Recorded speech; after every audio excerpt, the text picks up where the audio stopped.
కాంగ్రెస్ ప్రభుత్వంపై వ్యతిరేకత ఉంది. ప్రజలకు కొద్ది రోజుల్లోనే బీఆర్ఎస్ యాదికొస్తుందని పార్టీ శ్రేణులకు కేసీఆర్, కేటీఆర్ భరోసా ఇచ్చే ప్రయత్నం చేస్తున్నారు. అయినా కింద స్థాయి నుంచి పై స్థాయి వరకు తమ రాజకీయ భవిష్యత్తును చూసుకుంటూ కొంతమంది కాంగ్రెస్ బాట పడితే మరికొందరు బీజేపీ బాట పట్టారు. Zaheerabad sitting MP BB Patil, Nagar Kurnool sitting MP Ramulu, ఆయన కొడుకు భరత్ కూడా కాషాయ కండువ కప్పుకోగా పెద్దపల్లి ఎంపీ వెంకటేష్ నేత కాంగ్రెస్ లో చేరారు. దీంతో సిట్టింగ్ స్థానాల్లో బీఆర్ఎస్ కొత్త అభ్యర్థులను వెతుక్కోవాల్సి వస్తోంది. అసలే అసెంబ్లీ ఎన్నికల్లో భారీ దెబ్బ పడగా ఇప్పుడు పార్లమెంట్ ఎన్నికలు గులాబీ పార్టీకి ఊపిరి సలనివ్వట్లేదు.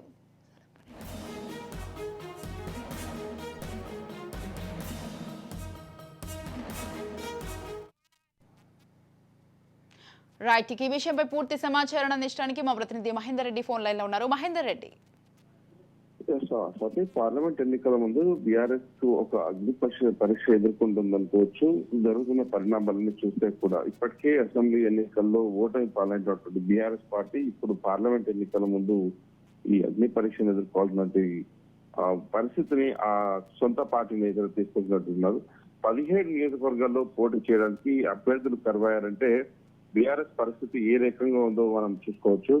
మొన్నటి వరకు పోటీ రెడీ అన్న నేతలు ఆ టికెట్ కోసం రికమెండేషన్లు పార్టీ బీఆర్ఎస్ అధినేత కేసీఆర్ తో మంత్రాలు జరిపిన నేతలు ఇప్పుడు పరిస్థితుల్లో స్థానిక నేతలంతా కూడా పార్టీని మారడం కాస్త అలకపోవడంతో కొత్త 15 నియోజకవర్గాల్లో అభ్యర్థులు కరువైన పరిస్థితి వచ్చింది. ఇప్పుడు ఒక్కొక్కరుగా పోటీకి ససేమిరా అంటున్నారు. నల్గొండ నుంచి 10లో శాసనసభ మండలి చైర్మన్ గుత్తా సుఖేందర్ రెడ్డి తనయుడు అమిత్ పోటీ నుంచి తప్పుకున్నారని ఇప్పటికే పార్టీ సంకేతాలు. ఇక గత లోక్సభ ఎన్నికల్లో సికింద్రాబాద్ నుంచి బీఆర్ఎస్ అభ్యర్థిగా పోటీ చేసిన మాజీ మంత్రి తలసాని శ్రీనివాస్ యాదవ్ కుమారుడు సైతం ఆ పోటీకి వెనుకడుగు వేస్తున్నాడు. మల్కాజ్గిరి లో తన కొడుకు భద్రారెడ్డిని బరిలో దించుతానని మొన్న వరకు కూడా మీడియా చిట్ చాట్ లో చెప్పినటువంటి మాజీ మంత్రి Mallareddy party working president KT రామారావుతో కలిసి తమ ఫ్యామిలీ నుంచి పోటీ చేయబోమని చెప్పేశారు.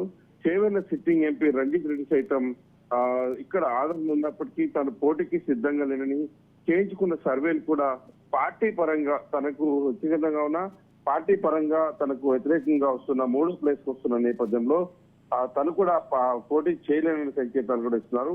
ఇక వరంగల్, మహబాద్, ఆదిలాబాద్, పెద్దపల్లి, మహబూబ్నగర్, భువనగిరి లాంటి నియోజకవర్గాల్లో పోటీ చేస్తాం కానీ పార్టీ ఖర్చులు భరించాలంటూ నేతలు పార్టీ మీద పూర్తిగా నెట్టేసిన పరిస్థితి. ఇక ఇలాంటి పరిస్థితులు వస్తున్న బీఆర్ఎస్ కల్లో కూడా ఊహించి ఉండదు. పార్టీ స్థాపించినట్లొచ్చి ఇప్పటి వరకు తొలిసారి ఇలాంటి గడ్డు పరిస్థితులు ఎదుర్కొంటుంది బీఆర్ఎస్ పార్టీ. దీనికి తోడు బీఆర్ఎస్ ఎమ్మెల్యేలు ఒక్కొక్కరుగా రేవంత్ ఇంటికి క్యూ కడుతున్నారు.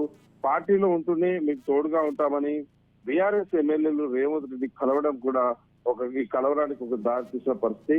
ఇక ఎమ్మెల్యేలు లేనప్పుడు ఇక ఎంపీ అభ్యర్థికి గెలవడం అనేది అసాధ్యమని ఇక్కడ పేరు తెల్లమారుతో వారితో కూడా ఒక అడుగు వెనకేస్తున్న పరిస్థితి. మాజీ సీఎం కేసీఆర్ సొంత జిల్లా అయిన మెదక్ నుంచి 4 ఎమ్మెల్యేలు ముఖ్యమంత్రి రేవంత్ రెడ్డికి ఇంటికి వెళ్లి కలిసొచ్చారు. ఎమ్మెల్సీ మహేందర్ రెడ్డి కాంగ్రెస్ లో చేరకపోయినా ఆయన భార్య డిప్యూటీ చైర్పర్సన్ సునీతా రెడ్డి, అలాగే తీగల కృష్ణారెడ్డి కోడలు డిప్యూటీ చైర్మన్ అనితారెడ్డి ఇటు కాంగ్రెస్ తీర్థం పుచ్చుకున్నారు. రాయనగర్ ఎమ్మెల్యే ప్రకాష్ గౌడ్, భద్రాచలం ఎమ్మెల్యే చెల్లం వెంకట్రావు ఇటీవలదే ముఖ్యమంత్రి రేవంత్ రెడ్డితో కలిశారు. హైదరాబాద్ మాజీ మేయర్, డిప్యూటీ మేయర్ కూడా కాంగ్రెస్ లో జంప్ అయిపోయిన పరిస్థితి తెలిసిందే. వరంగల్ మేయర్ గుండు సుధారాణి కూడా ముఖ్యమంత్రి కలిశారు. రామగుండం, వరంగల్ మున్సిపల్ కార్పొరేటర్లు, కౌన్సిలర్లు కాంగ్రెస్ బాట పడిన విషయం తెలిసిందే. ఇక తెలంగాణ వ్యాప్తంగా మున్సిపాలిటీలో మెంబర్స్ అంతా కూడా ఒక్కొక్కరుగా జంప్ అవుతూనే ఉన్నారు.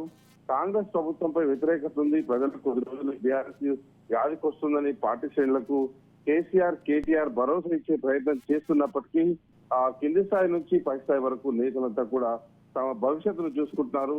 ఇక ఎవరి మాట కూడా నమ్మేట్టుగా లేదు. పార్టీ పరిస్థితి చూస్తే చాలా అధ్వానంగా ఉన్న పరిస్థితి. ఇక్కడ తమ భవిష్యత్తు ఉండబోదు అని తన నెక్స్ట్ వచ్చే తరానికి కూడా ఇక్కడ భవిష్యత్తు ఉండబోదని కాంగ్రెస్ వైపు ఇటు బీజేపీ వైపు బాట కట్టారంటే అతిశక్తి కాదు.